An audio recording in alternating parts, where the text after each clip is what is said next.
Bismillahirrahmanirrahim. Assalamualaikum warahmatullahi wabarakatuh. Alhamdulillahi rabbil alamin. Allahumma salli ala Muhammad wa ala ali Muhammad. Amma ba'd. Ikhwani fiddin rahimani wa rahimakumullah. Pada kesempatan kali ini kita bacakan kitab Minhajul Qasidin, yaitu pasal hal-hal yang harus diperhatikan oleh pasutri atau pasangan suami istri. Bagian pertama yaitu hal-hal yang harus diperhatikan suami, ada 12 perkara, yaitu yang pertama walimah. Yaitu acara makan-makan.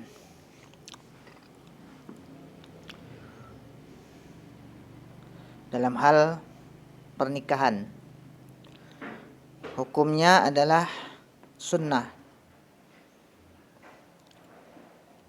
Kemudian yang kedua, berperilaku baik terhadap istri dan mampu mengemban setiap kekurangan yang dimilikinya yang disebabkan oleh keterbatasan akalnya.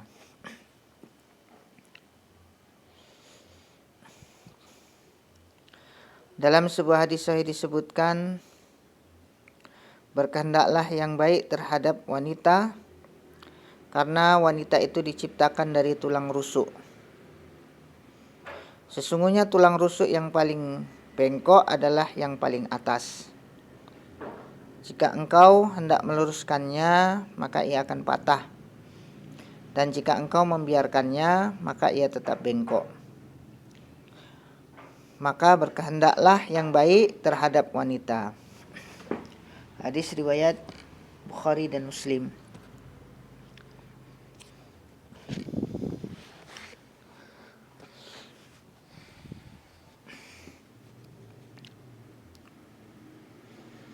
Bagi seorang suami, berperilaku baik terhadap istri lebih dititik beratkan pada kemampuan untuk bersabar menghadapi setiap tingkah pola istri yang dapat menyinggung dan memicu kemarahannya. Selain itu, kemampuan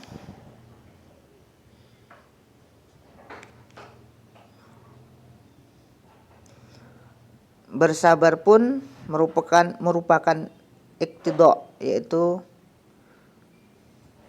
mengikuti perilaku Rasulullah SAW. Jadi seorang suami itu harus bersabar dalam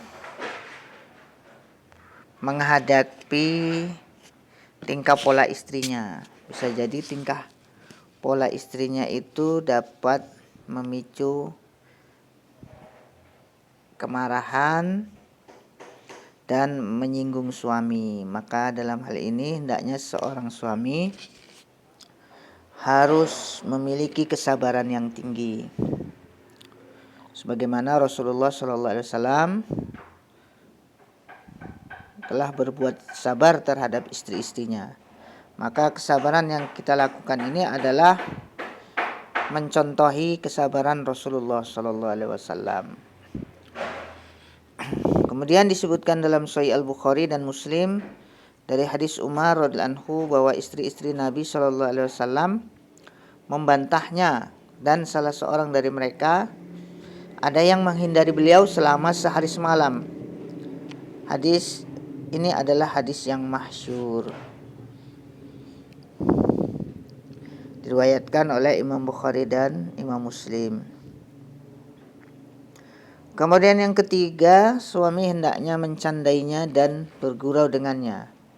Sebagaimana Rasulullah SAW pernah berlomba lari dengan Aisyah dan bersenda gurau dengan istrinya yang lain. Jadi seorang suami hendaknya mengajak bercanda istrinya.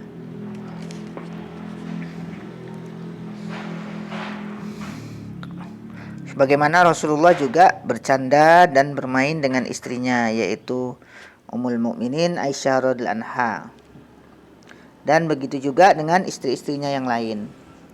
Kemudian beliau berkata kepada Jabir, "Mengapa engkau tidak menikah dengan yang masih gadis, sehingga engkau dapat mencandainya dan mencandaimu?"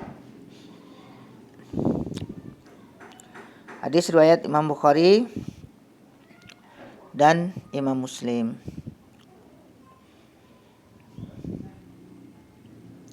Senda gurau yang dilakukan harus ala kadarnya, sebab jika berlebihan dapat menjatuhkan wibawanya, yaitu wibawa suami di mata perempuan. Jadi ada batas-batasnya juga ketika seorang suami bercanda dengan istrinya.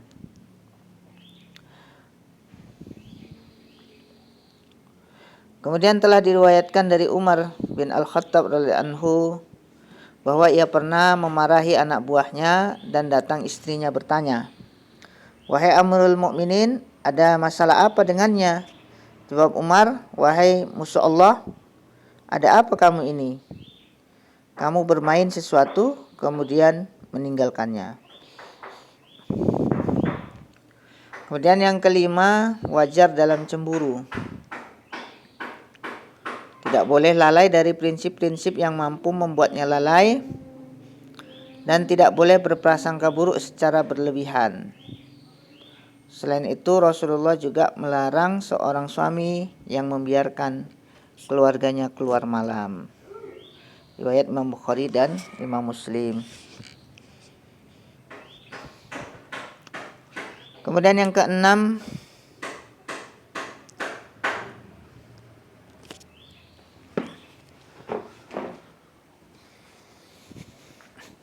tidak boros atau konsumtif dalam memberi nafkah.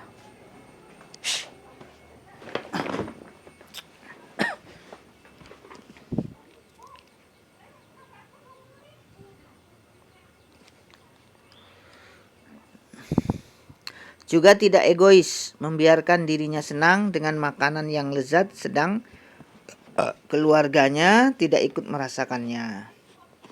Yang demikian ini mampu membuat dada bergemuruh kesal.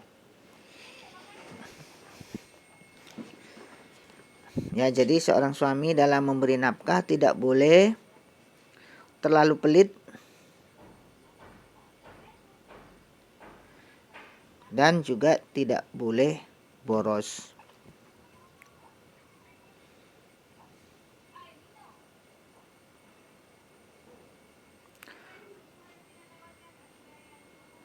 Ketujuh, hendaknya si suami mengetahui masalah haid serta hukum-hukumnya, sehingga ia dapat bertindak dengan tepat dan benar kala istrinya tengah menjalaninya.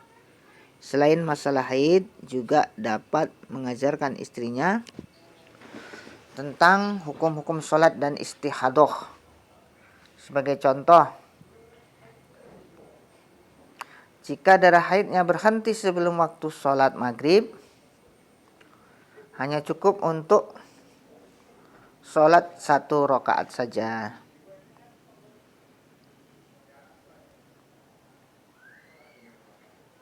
Maka ia mendapat kewajiban untuk melaksanakan sholat zuhur dan asar. Sebaliknya, jika darah haidnya berhenti sebelum waktu sholat subuh, maka ia harus mengqadha sholat maghrib dan sholat isya. Diajarkan hal ini karena jarang yang mengetahuinya.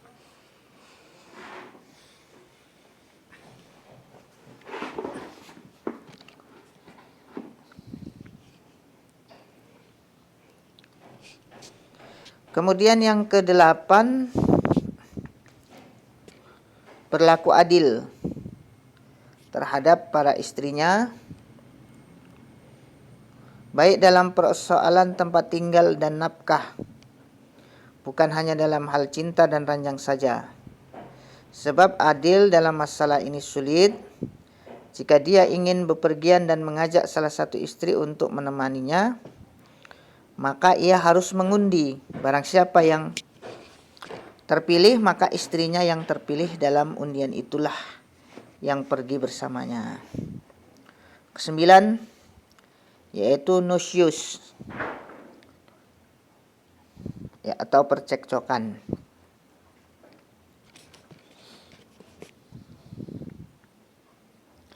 Jika hal ini datang dari pihak istri, maka si suami harus membimbing dan mendorongnya untuk taat. Ini pun harus bertahap. Pertama, memberi peringatan dan ancaman. Kedua, jika tak berdampak, maka pisah tempat tidur serta tidak mengajaknya berbicara selama 3 hari. Ketiga, jika tak berdampak pula, memukulnya dengan syarat tidak mencederai, yaitu hanya mengenai tubuh dan tidak mengenai wajah.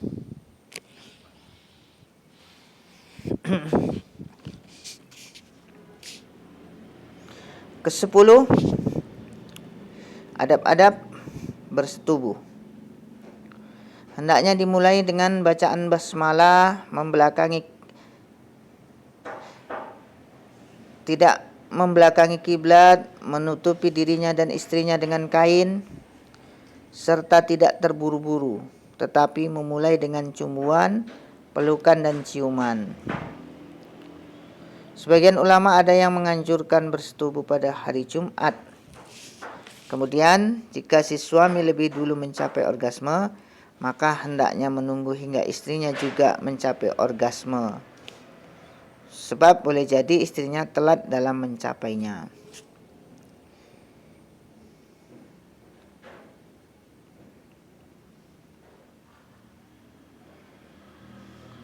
Jika istri sedang haid, maka adabnya adalah mengenakan kain dari pinggang hingga lutut. Jika suami ingin bercumbu, tidak boleh bersetubuh saat masih haid dan tidak boleh di dubur. Lalu barang siapa yang ingin bersetubuh untuk yang kedua kalinya, maka hendaknya membersihkan alat kemaluannya dan berwudu. Adabnya tidak mencukur rambut, memotong kuku, dan tidak mengeluarkan darah selagi sedang junub. Adapun azl, yaitu mengeluarkan sperma di luar kelamin perempuan, mubah hukumnya, tetapi tetap dimakruhkan.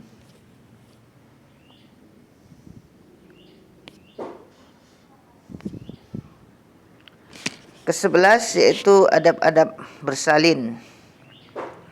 Tidak mengekspresikan rasa senang secara berlebihan saat yang dilahirkan seorang lelaki atau kesedihan saat yang dilahirkan seorang perempuan, sebab ia tidak tahu mana yang lebih baik di antara keduanya kelak.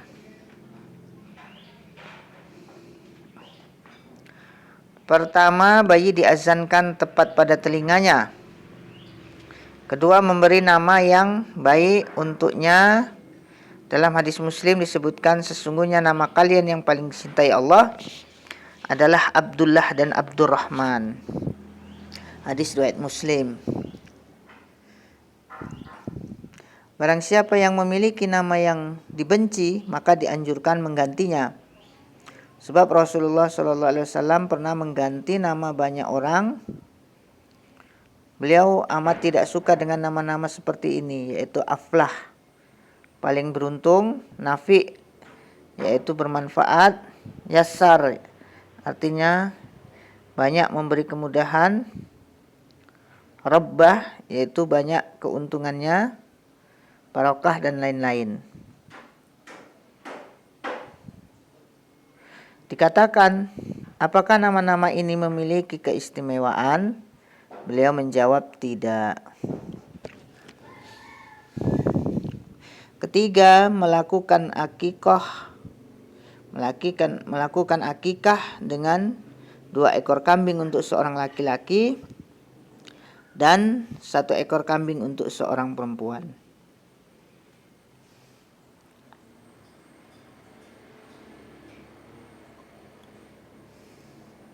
Disebutkan dalam hadis Ummu Karas, ia bertanya kepada Nabi SAW tentang akikah. Nabi bersabda, 2 ekor kambing untuk seorang laki-laki dan 1 ekor kambing untuk seorang perempuan. Al-Hafiz berkata di takhrij oleh pengarang kitab As-Sunan Al-Arba'ah. At-Tirmizi berkata hadis ini sahih. Kemudian yang keempat, memasukkan kurma atau jenis manisan lainnya ke mulut si bayi. Kemudian yang kelima, menghitannya. Ke-12, hal-hal yang berhubungan dengan masalah perceraian. Perkara ini adalah hal mubah yang dibenci oleh Allah. Oleh karenanya, menceraikan seorang istri tanpa ada sebab apapun dianggap makruh. Dan si istri tidak boleh meminta cerai kepada suaminya. Jika memang perceraian solusi terakhir, maka ada 4 hal yang harus diperhatikan. Pertama, menceraikan istri pada saat suci agar masa iddahnya tidak terlalu lama. Kedua, membatasi hanya dengan 1 talak agar ada kemungkinan untuk rujuk kembali. Ketiga, bermurah hati dengan memberikan sejumlah harta kepada istri agar istri dapat menggunakannya dan sekedar untuk mengurangi guncangan batin. Diriwayatkan dari Al-Hasan bin Ali bahwa dia menceraikan istrinya dan memberikan 10 dirham kepadanya. Mantan istrinya berkata, sedikit kenikmatan dari kekasih yang kini sudah berpisah. Keempat, tidak membuka rahasia istrinya seperti yang diriwayatkan Muslim dalam hadis sahihnya. Posisi manusia terburuk di sisi Allah pada hari kiamat adalah pasangan suami istri yang saling membuka dan menyebarkan rahasia keduanya. Diriwayatkan oleh Imam Muslim. Diriwayatkan dari sebagian orang-orang soleh bahwa ia hendak mentalak istrinya. Seorang bertanya kepadanya, apa yang membuatmu meragukan dirinya? Orang yang berakal tidak akan membuka rahasia, jawabnya. Ketika dia telah menceraikannya, dia ditanya, mengapa engkau menceraikannya? Apa urusanku dengan urusan wanita yang bukan hakku?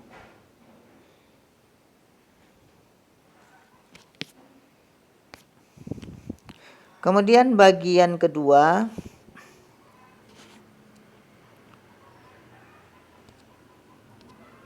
adab yang harus diperhatikan istri terhadap suami. Dari Abu Umamah, dia berkata, aku pernah mendengar Rasulullah SAW bersabda, andaikan seseorang diperbolehkan bersujud kepada orang lain, niscaya ku perintahkan wanita untuk bersujud kepada suaminya.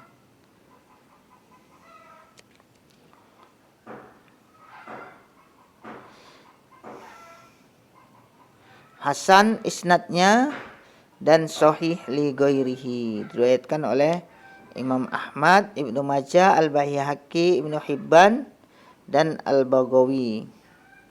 Al-Busiri berkata, diriwayatkan oleh Ibnu Hibban dalam kitab Sahih karyanya, oleh Al-Bazzar, Ahmad bin Muni dan Al-Baihaqi. Di dalam hadis ini terdapat syahid atau saksi dari hadis Qais bin Sa'ad. Diriwayatkan pula oleh Abu Daud dan Al-Baihaqi.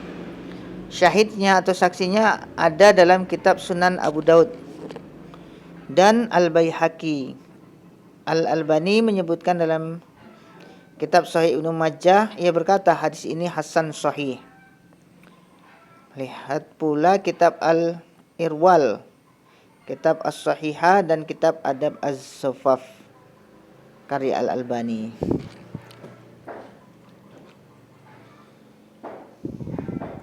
Pada bagian ini terdapat beberapa hadis yang menjelaskan tentang hak yang harus ditunaikan seorang suami kepada istrinya. Hak-haknya sangat banyak, tetapi yang terpenting ada 2. Pertama, mampu menjaga diri sendiri. Kedua, selalu merasa cukup. Inilah sikap yang berkembang di antara wanita terdahulu. Jika suami hendak pergi meninggalkan rumah, maka istri dianjurkan berkata, waspadalah dari penghasilan yang haram. Kami mampu bersabar menghadapi rasa lapar, tetapi kami tidak mampu bersabar menghadapi api neraka. Jadi seorang istri wajib mengingatkan suaminya untuk mencari nafkah yang halal dan menjauhi dari mencari nafkah yang haram. Kemudian kewajiban lain bagi istri, tidak boleh bersikap boros terhadap harta yang diberikan oleh suaminya. Jika istri mensodakohkan harta yang suami berikan dengan ridhonya, maka dia mendapat pahala seperti pahala yang didapatkan suami.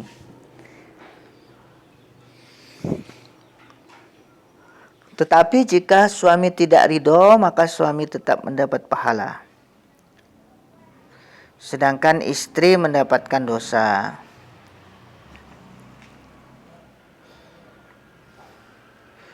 Jadi jika seorang istri hendak bersedekah dengan harta suami, maka istri harus meminta izin kepada suaminya. Apabila suaminya mengizinkan, maka istri akan mendapatkan pahala sebagaimana suami mendapatkan pahala dari harta yang disedekahkannya. Tetapi apabila seorang istri mensedekahkan harta suami tanpa seizin suami, maka suami mendapat pahala, sedang istri mendapatkan dosa disebabkan tidak meminta izin dengan suami. Wallahu ta'ala a'lam. Sebelum seorang wanita dipasrahkan kepada suaminya, hendaklah orang tuanya mendidiknya dan mengarahkannya agar mengenal adab-adab berumah tangga dan adab-adab bergaul dengan suami. Dan seyogyanya seorang istri dapat menjadi penopang rumahnya, dapat menggunakan alat-alat rumah tangganya dengan baik, sedikit bicara dengan tetangganya, dapat menahan diri saat suami tidak ada di rumah, menjaga dirinya saat suami ada di rumah ataupun saat suami tidak ada, dapat menciptakan suasana gembira di hadapan suami apapun keadaannya.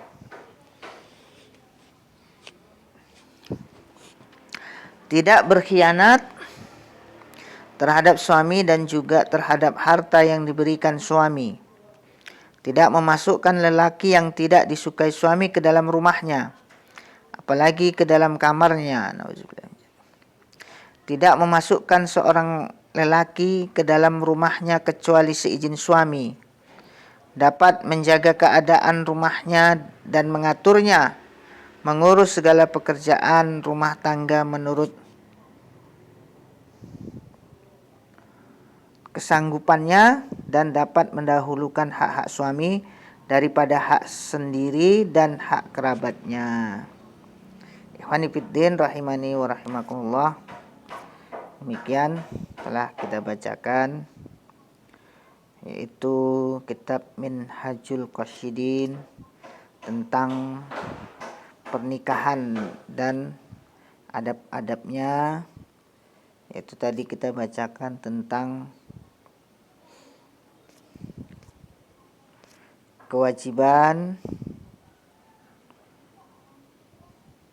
atau hal-hal yang harus diperhatikan oleh pasutri, oleh pasangan suami istri. Mudah-mudahan dengan mempelajarinya dan menerapkannya, kita bisa menjadikan rumah tangga yang sakinah mawaddah warahmah. Karena tujuan dari pernikahan itu adalah mencapai keluarga yang sakinah, mawaddah, dan warahmah. Demikian, mudah-mudahan bermanfaat. Wallahu ta'ala a'lam. Subhanakallahumma wa bihamdika asyhadu an la ilaha illa anta astaghfiruka wa atubu ilaik. Assalamualaikum warahmatullahi wabarakatuh.